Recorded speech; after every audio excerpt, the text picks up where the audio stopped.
don't do anything. Elena Gonzalez has filed suit against Palos Verdes Automotive for sexual harassment, wrongful termination, and retaliation.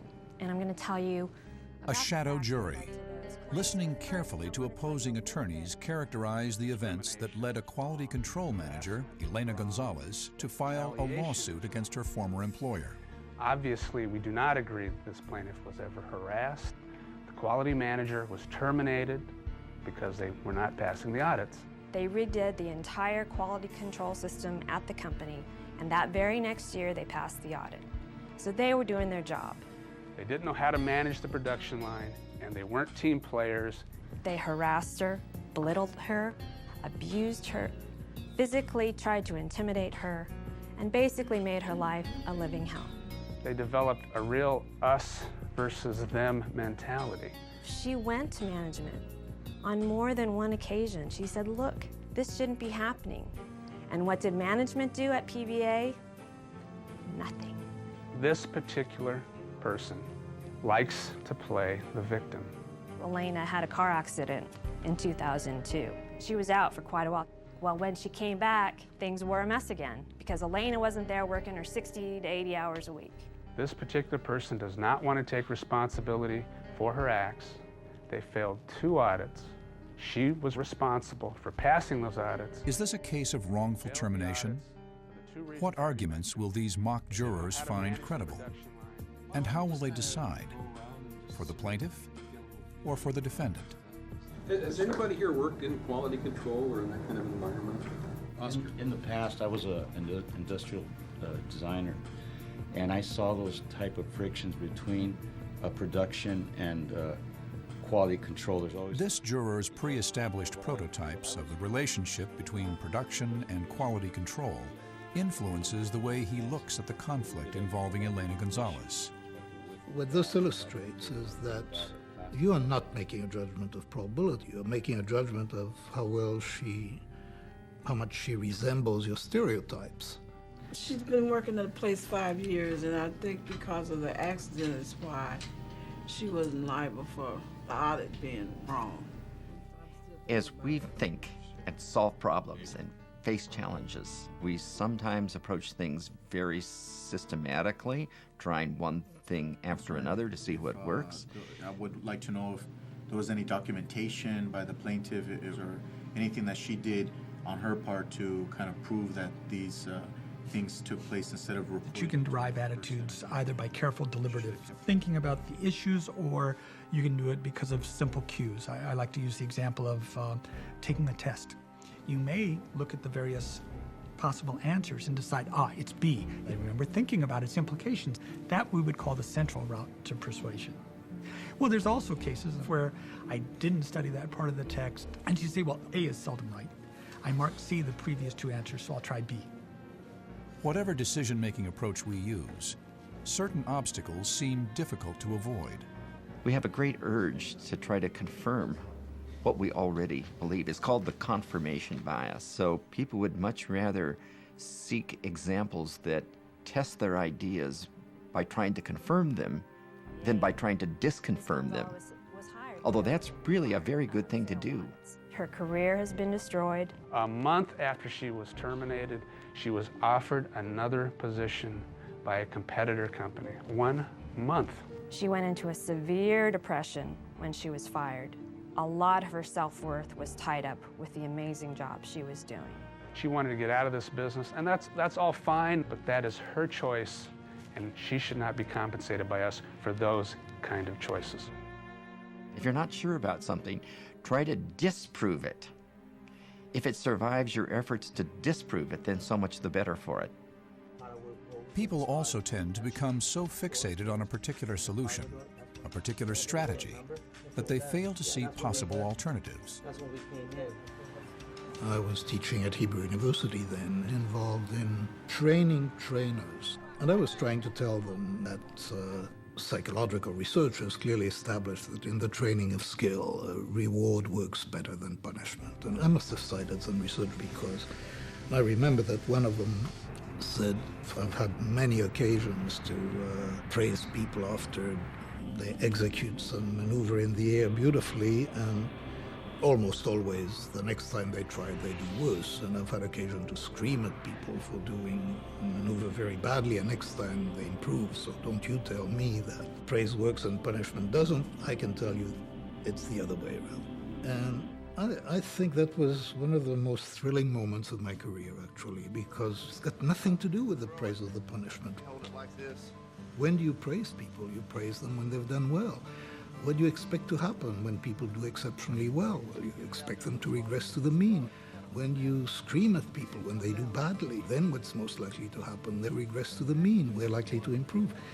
And what's interesting about this is that this is the trap we live in. That was close.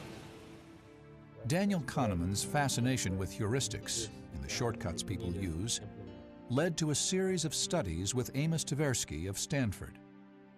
But we described three major heuristics of judgments, and we spoke of representativeness, where you judge probability by similarity. They found that we tend to make judgments that are consistent with our mental images, whether this is logical or not. That's correct. One of the important things that a president of the United States does is walk to and from his helicopter. And now if he strides confidently to the helicopter, and they all try to do that, that expresses leadership and strength and confidence and so on. You know, you couldn't imagine somebody kind of shuffling to his helicopter. You know, it would destroy his credibility. You have to look like a leader. And for people, it's associated with predicting that somebody is good or not good at the job. Now, this is in some ways truly nonsensical, but we can't help it, so that's how we think. Next, they looked at availability, the ease with which certain information comes to mind, and its influence on our thought processes. So, for example, you know, if you've seen a car overturned by the side of the road, it will really bias your view of how dangerous driving is. That's an example of availability and its bias. So you judge real frequency by the ease with which instances come to mind. A third process that Kahneman and Tversky demonstrated is called anchoring. I'll give you an example from recent research by Tim Wilson and some colleagues. They asked people, please write down the last 4 digits of your social security number. So they write that number. Then you ask them, think of the number of physicians in Manhattan. Do you think that the number of physicians in Manhattan is larger or smaller than the number you just wrote down? And then you ask them, what's your best guess about the number of physicians in Manhattan? Well, it turns out that the best guesses are highly correlated with people's social security number.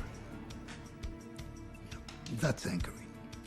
Not only are we prone to make such errors, we also tend to exaggerate how accurate our judgment is. Most people are overconfident, so when you ask people answers to general knowledge questions, you know, which river is longer, the Amazon or the Nile, and how confident are you? When people say, oh, I'm 100% sure it's the Nile, they're right only 80% of the time. They're being too casual. The way an issue is formulated can also affect decisions. We called it framing, and it's the influence of formulation on preference. The example I like best is a study that Amos did with some colleagues from the Harvard Medical School of Public Health, where physicians and patients were asked about cures for lung cancer. And they were presented statistics for radiation therapy and for surgery. And one of the details is that, of course, if there is surgery, 10% of people, say, die within a month with surgery, and that doesn't happen with radiation. So they presented the statistics either in terms of how many people die, so they call that 10% mortality, or in terms of how many people survive. Well, they are synonymous, but they don't have the same impact. 10% mortality is much more frightening than 90% survival, and you get different preferences.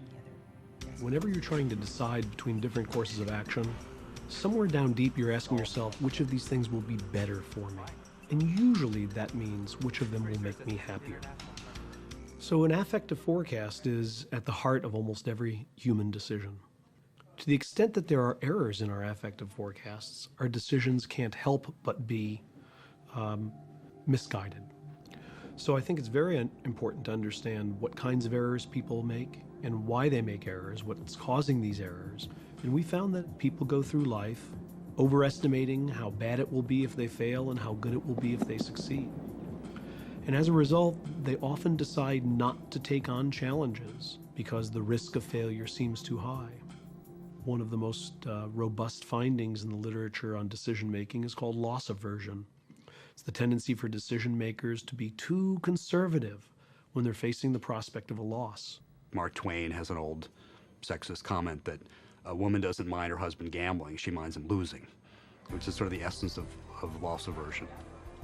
Loss aversion is not the only area in which pre-existing beliefs can distort logical reasoning. Take this experiment related to attitudes toward homosexuality. We used a standard scale of people's attitudes about homosexuality and took people who were on the more favorable end of the scale and people who were on the less favorable end of the scale.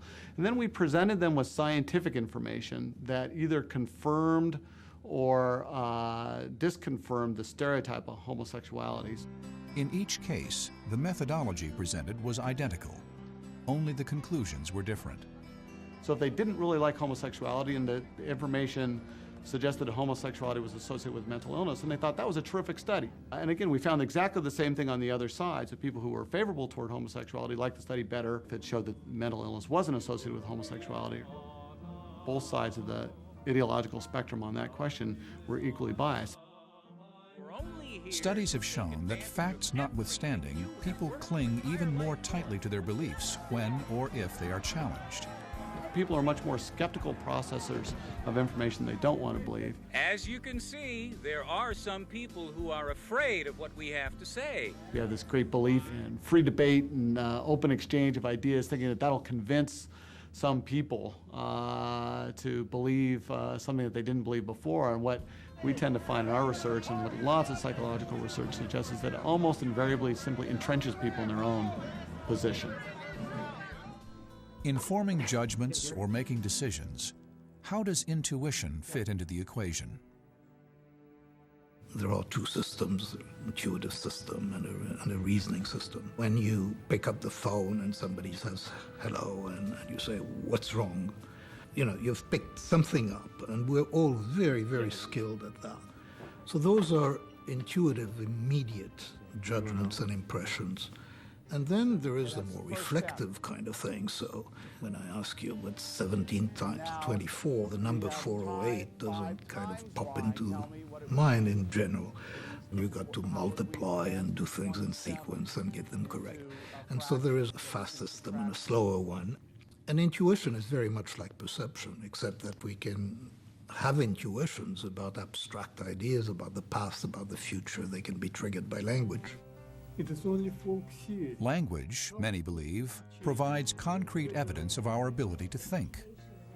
To Noam Chomsky, it is the human essence. We don't really have very good ways of studying thought except through the avenue of language. The emergence of language, as recently as 50 or 60,000 years ago, was a core element, maybe the core element, in a sudden outburst of creative capacity that's registered in the archaeological record. To the casual observer, these two people are speaking the same language, although there are subtle differences. Fundamentally, all languages are cast to the same mold. They have the same basic principles of the words, just to take the simplest elements. As the disparities become more significant, we begin referring to them as distinct languages. Well, how do the languages vary? Well, the idea was, and it looks correct, that there's a fixed number of possible choices called parameters. So kind of like a switch box. It's as if language is a fixed set of principles with a switch box associated with it. And if you set the switches one way, you get Hungarian. You set them another way, you get Swahili, and so on. And that turned out to be a very productive idea. For one thing, it meant that the system of principles did not have to be extremely intricate and highly articulated in order to account for language acquisition. Chomsky's views about language revolutionized not just linguistics, but I think all the fields that deal with human cognition.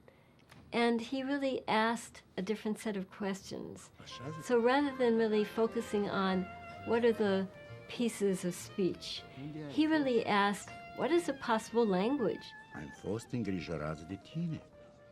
The complexity of the semantic, syntactic, and phonological sound structures that we pick up, to a large extent, has to be coming primarily from our biological endowment, which is shared. And once we discover what in essence are the first principles or building blocks or properties that define human languages, then we can understand actually something about the human mind. Hand? Can I have your hand? Look! Whatever the culture, whatever the language, watching a young child begin to communicate is remarkable. And there's very well documented stages of language acquisition, and young children begin by generating some vocal noises, cooing, and then babbling. They soon turn that babbling into the target language. Most babies will all utter their first word somewhere between 9 and 14 months. Most babies will start what is called the word spurt or word explosion at approximately 18 months. So when a hearing baby is saying ba ba ba ba ba da da da da, signing babies do things like this or this or this, and they're generating the same kind of phonological properties of that target language in that repeated fashion, sort of practicing the basic elements of their language. How do children absorb language at the rate they do?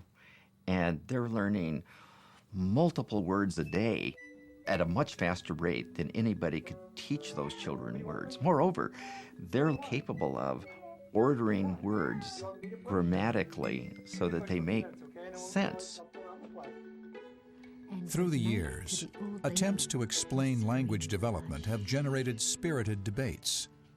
B.F. Skinner saw language as operant behavior, drawing a parallel between his training of animals and young children learning to talk. In both cases, reinforcement was key. Noam Chomsky offered a different point of view.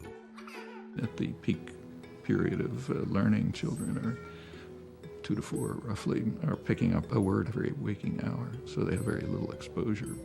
Looks increasingly likely that some combination of biological endowment, roughly genetic coding, and laws of nature interact to lead to the specific way in which language grows and develops in the individual. How important then is exposure to language acquisition? So it's fortuitous, you could say, in a sense, and absolutely critical, that in the early life of a brain, for a child, it be exposed to its native language in a clear form. Because that exposure history is the basis of it setting up a processing machinery that's ideal for receiving that and accurately dealing with it. In fact, Patricia Kuhl has shown that the baby is capable of responding to a very wide range of phonemes initially, but depending on what the baby hears, that will be pared away, and only a subset of the sounds that are present in the native language will be retained. And that will make it much, much more difficult later on if you want to learn a new language that doesn't have a sound in the repertoire that you learned early in life.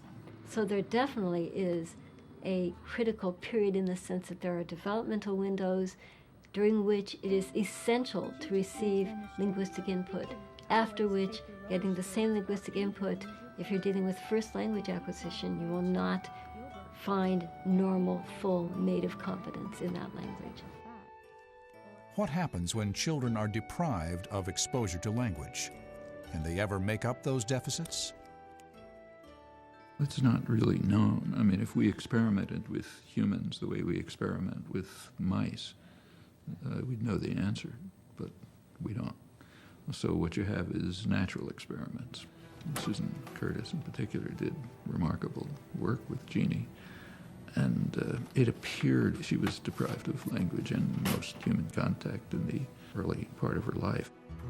Jeannie was isolated in a room like this, tied to a potty chair during the day and caged in a crib at night, without clothing, rarely fed. Her father considered her subhuman and would beat her if she uttered a sound. Jeannie was in her early teens when her blind mother finally managed to engineer their escape. She thought she was seeking aid for the blind. The eligibility intake worker knew immediately something was terribly wrong. She called the Protective Services Department, and Jeannie went into Children's Hospital. Susan Curtis, then a graduate student at UCLA, became part of a grant-supported team of people selected to work with Jeannie. She was 14 when I got to actually meet her in person, face to face, not just watching her in another room. And I was just immediately captivated by her beauty, because despite all the things that were abnormal about the way she moved, she was beautiful. And my role really was to try and learn, well, would she be able to develop language? It was not to teach her language, it was to engage her as much as possible and be with her as much as possible, and to develop techniques for discovering the answer to this question. As Susan Curtis soon discovered, Jeannie was an eager learner. She became just obsessed with learning the name for everything, and she assumed there would be a different word for everything she could perceive as different. She was frantic with everybody, wanting them to tell her the label for whatever it was that she focused on. So we would often spend lots and lots of our time together, just going outside, playing, going shopping, going to the zoo, doing whatever. So she very quickly developed a huge vocabulary.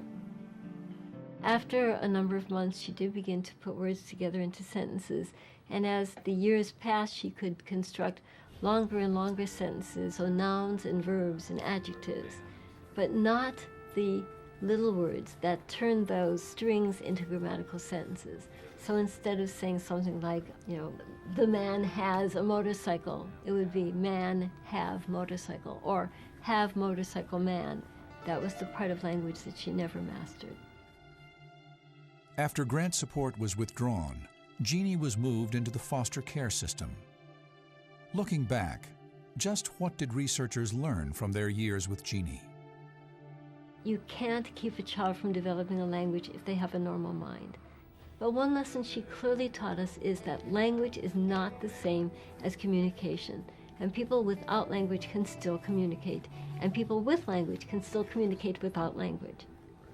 A second important thing that we learned from Jeannie is that language is definitely distinct from other aspects of cognition. Jeannie was mentally gifted in a number of visual and spatial cognitive abilities.